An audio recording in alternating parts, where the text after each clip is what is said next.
आलोक TV जंगल को निया दाउरू रक्षा करिबा पई ओडिशा सरकारक जंगल परिवेश और जलवायु परिवर्तन विभाग पक्षरु टिक्काबाली वनांचल फुलुबाणी वनखंड सहयोग रे स्वयं सहायक गोष्ठी वन सुरक्षा समिति और ग्राम सभा द्वारा मंगलवार बड़ी मुंडा पंचायत ठारे सचेतनता कर्मशाला और रैली करा जायछि।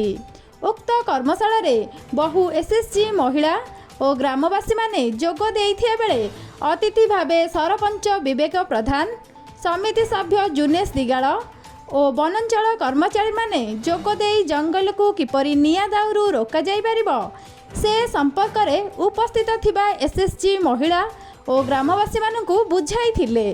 शेष में जंगल निया संपर्कित एक शोभा यात्रा करी समग्र ग्राम परिक्रमा करा जाइथिला। उक्त कार्यक्रम को फॉरेस्टर श्रीधर साहू परिचालना करथिले। ब्यूरो रिपोर्ट आलोक टीवी।